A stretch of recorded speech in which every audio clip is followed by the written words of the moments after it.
Hi there. I'm your playwright-in-residence, Andy Black, and welcome to The Play's the Thing. I'm a playwright and I teach playwriting. I'm currently working on my PhD in Theater and Performance Studies at the University of Missouri. This video is part of a series on topics related to playwriting.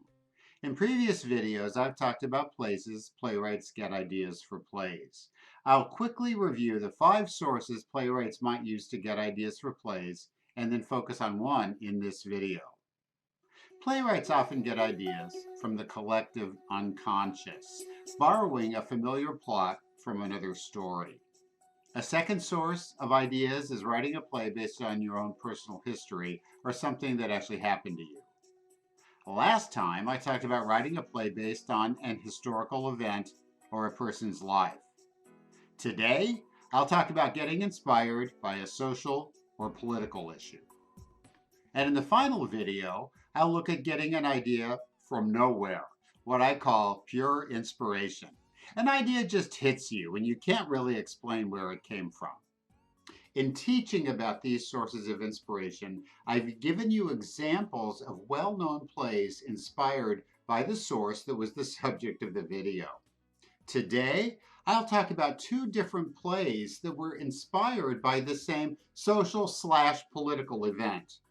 The 2 plays, however, dealt with the same topic in very different ways, which will help you see how you might treat a topic you're interested in with different styles or approaches. The 2 plays I'm going to look at today are The Normal Heart and Angels in America. Both of these well-received plays were inspired by a health crisis of the late 20th century known as the AIDS crisis. First, let's look at The Normal Heart.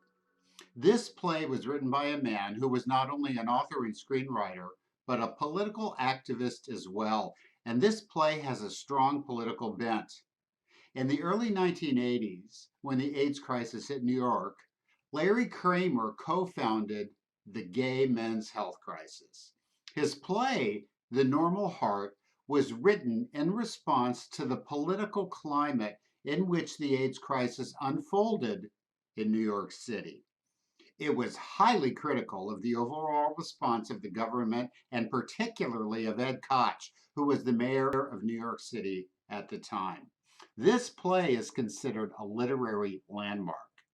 It dealt with the AIDS crisis when few would speak of the disease.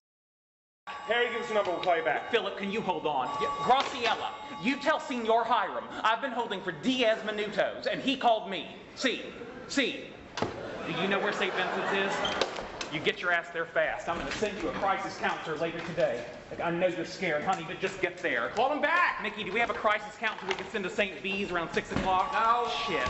Hiya, how you doing? How boss man? It's Kessler in San Francisco. Louder, Harry, it's a madhouse in here. None of the volunteers showed up. Mystical. Oh dear. No kidding. Oh dear. Ned's not here yet. The mayor of San Francisco has just donated $4 million to their organization. We still haven't met our mayor yet. We met with his assistant about 4 months ago. It remains the longest-running play ever staged at the Public Theater, running for a year starting in 1985. It's been produced over 600 times around the world.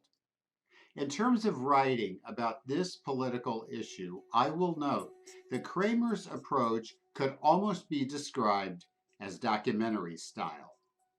The protagonist is named Ned Weeks, and the plot is largely based on Kramer's own experiences with the epidemic and the political infrastructure it collided with.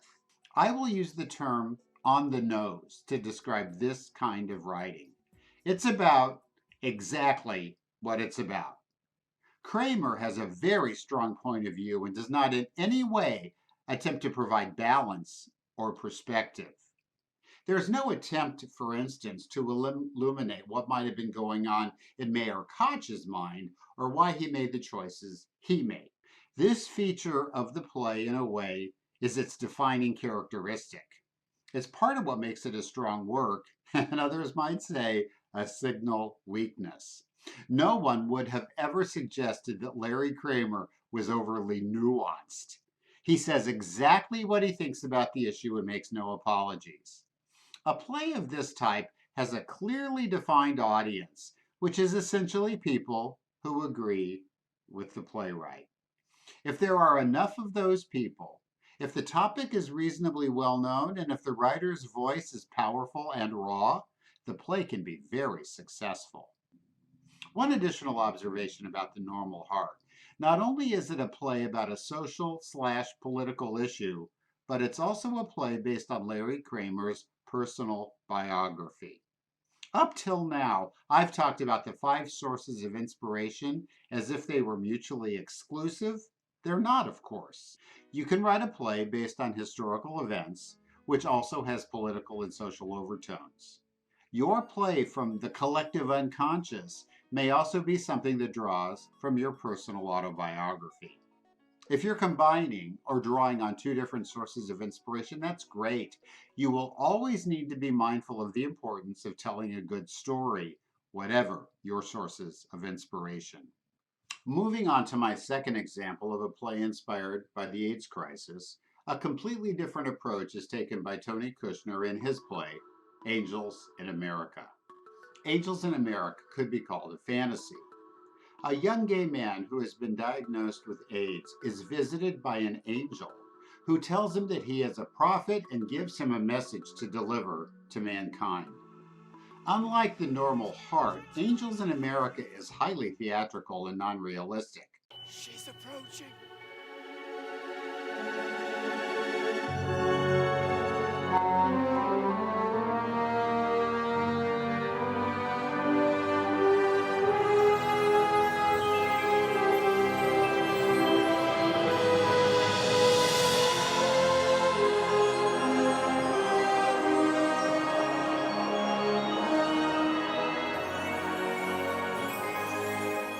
I want more life.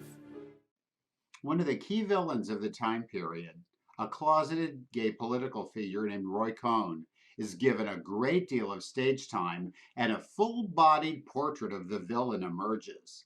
You may not like him, but you understand his pain, his point of view, which is something that could never be said about Ed Koch in The Normal Heart. Angels won the Pulitzer Prize, and I found the play to be one of the most amazing experiences I've ever had in a theater. Kushner's use of theatricality and metaphor, and his willingness to present a wide variety of points of view relative to the topic, make for mesmerizing theater. You'll find, my friend, that what you love will take you places you never dreamed you'd go.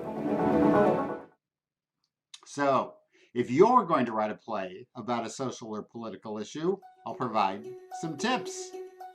As with historical plays, be prepared to do some research. It's easy to oversimplify political or social issues. If you understand the dynamics that underlie the issue you're writing about, you'll be able to write a more interesting play. Secondly, you need to be aware of what is sometimes called your positionality with respect to the topic. Larry Kramer and Tony Kushner were both gay men writing about AIDS, a disease which disproportionately affected gay men. Now, I've tried writing plays about the African American experience, notably one about the historical roots of the marketing icon Aunt Jemima. Some of my internal biases and prejudices crept into the play in ways I wasn't aware of when I wrote it, and the play got a negative reception. While your interest in writing about social issues affecting communities that you're not part of may be laudable, you need to tread carefully and possibly find partners to help you develop and honestly critique the play. Third, be willing to present all points of view and give each its due. If you have a strong opinion about an issue, it's easy to make the characters in the play who represent your point of view virtuous, and the characters who don't, malevolent. You're descending into melodrama when you write this way. For a play to be powerful, the writer needs to understand all points of view and be willing to present them as evenly as possible. One thing I've noticed in plays that deal with social issues is that the antagonist, or the villain, is frequently not represented on stage, but is referred to as an offstage character or perhaps treated as an evil force. This is true in the normal heart. I would encourage you to consider embodying the antagonistic forces as a character or even as characters, and then try to represent their views in a three-dimensional way. Finally, the human story is what will engage your audience. You need to have a real protagonist engaged in a real struggle.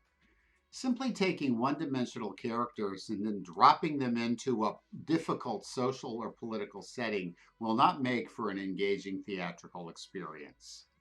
So, those are a few thoughts on using a social or political issue as the inspiration for a play of your own. I'll end with a prompt. Pick a social issue that fascinates you. If you were to write a play on the topic, how might you do that? I'll suggest further that you start with a protagonist who completely disagrees with your personal point of view, and then use the play to chart the character's progress as the point of view is challenged and perhaps even changed. If you, let's say, believe that climate change is a real political and social issue, you would start with a protagonist who doesn't think it's a problem.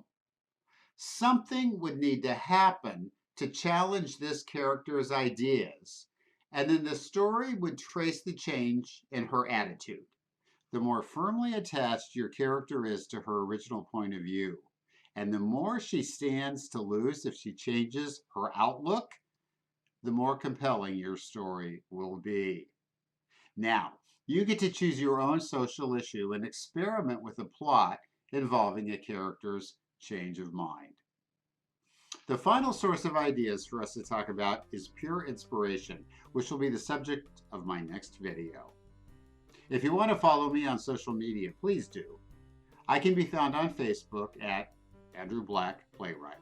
My Twitter handle is @AndyPlaywright, and my website is www.andrewblackplaywright.com.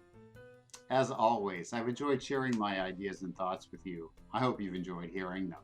I look forward to the next time we connect, and until then, stay creative!